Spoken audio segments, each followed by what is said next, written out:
Hello and welcome to EcoElsa, where I also bring you videos to help you take your kids outdoors. On today's video, we'll be going over strategies for combining free play and structured learning so that you can have a really great activity or outdoor class. Coming right up.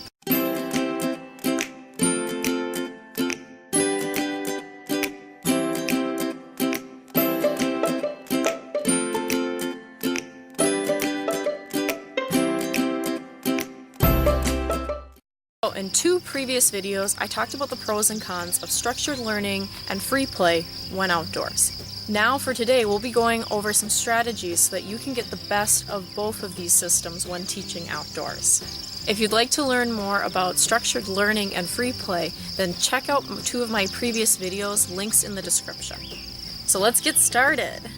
Number one, have a structured schedule that includes free play activities.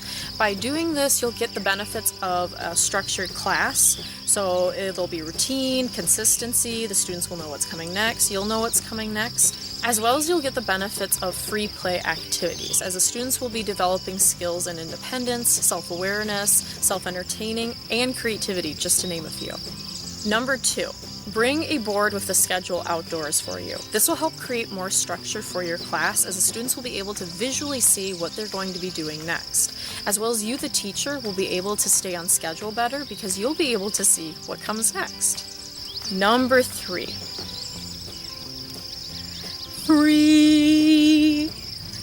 Number three, give 5-minute warnings so that this maintains a routine for your students as well as for you, the teacher. This will also help you stay on time. If you're looking for more tips and tricks for time management skills when teaching outdoors, see the description for a link to another video. Number four, schedule your free play activities at logical parts of your outdoor class. For example, my personal opinion is that free play activities are best after you've already talked for a long period of time, or at the very end of the class. This is because if you schedule them at the very beginning or at other parts, like right before you're trying to get them to sit down and be quiet for a little while, it might make them a little bit more squirrely and disruptive, which is not the goal of this. We're not trying to make it a wild free-for-all. This is because it will be less disruptive for other parts of the schedule, usually, as well as there's some great benefits of this. After you've spent a lot of time talking, a lot of the students are squirrely, they might not be ready to move on to an activity where they need to focus right away. So you give them 5-10 minutes of free play on a specific topic, still correlating to what you're learning about, and the students are able to get some of their jitters out if they need to run around a little bit, or if they need a quiet time to just think and relax because they've spent the entire time talking and being talked to. They can do so, and this is great because it allows students to do what's best for them and their learning style. As well as having your free play activity at the end of the class, this will help the students who need to run around be able to run around for a bit, and the students who need some quiet time to have some quiet time, before they all have to go back inside and do regular indoor learning the rest of the day. Number five, if you want to include free play activities as a larger part of your class, but you don't want to lose the benefits of having more structured activities like being able to meet standards easier, here are some tips for this.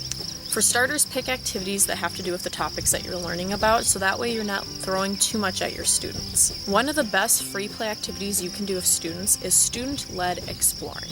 Now, if you want to include a little bit more structure to it so that you're still focused on the topic that you're learning about in class that day, what you do is you pick one specific topic that you want the students to go out and explore and make discoveries around. So let's say you're learning about ecosystems. Now, I wouldn't just say, go out and explore the ecosystem, guys, and tell me what you learn about ecosystems, okay? Ecosystem, because a good chance is they don't know exactly what it is I'm asking for or what I'm talking about, and it's way too broad and too general. What you want to do is you want to break down your class and think about, okay, what parts of an ecosystem are we learning about that I can have my students go out and make discoveries and try and find examples of. Well, homes and habitats are one of the parts, so what I can do is on a nice edge space like this where there's a forest and a prairie, is I can divide my students up and send them into the two different habitats and ask them if they can find signs of different animals living in the two and see if they can actually find their home. Once they've found signs of animals and maybe even an animal home, they come back into a group. We have a little bit of a discussion about this, and I ask them about what they think animals need to survive. Usually we get into food, water, shelter, and space, and then I can now send my students out on another exploring topic to go back to that animal home and look around and see if they can find signs that that animal has everything it needs to survive in that space. What's great about this is it's simple and there's very clear instructions, so the students shouldn't hopefully get too confused doing it. And lastly, number 6 is adopting your indoor routine as best as you can to your outdoor class space. By doing this, you'll keep it pretty consistent for the students, which will help maintain the structure that you've already put into place in your indoor classroom, also in your outdoor classroom. A good example of this is if in your indoor classroom you like to schedule your classes like lecture, activity, discussion, then use that same method outdoors and see if it works well for you out here as well. Unfortunately, that is all we have time for today. Don't forget to subscribe below and make sure to ring that little bell button. That way you can be notified the second my videos go up on YouTube. But I post new videos on Wednesdays. If you're looking for more resources to help you take your kids outside, follow me on social media or my blog. I'm on Facebook, Twitter, Instagram, and Pinterest. Links are in the description below. Otherwise, just search EcoElsa. I'd love to learn from you as well, so please comment below if you have a favorite strategy you like to use to combine free play and structured learning, or let me know if there's a topic you'd like me to cover in a future video.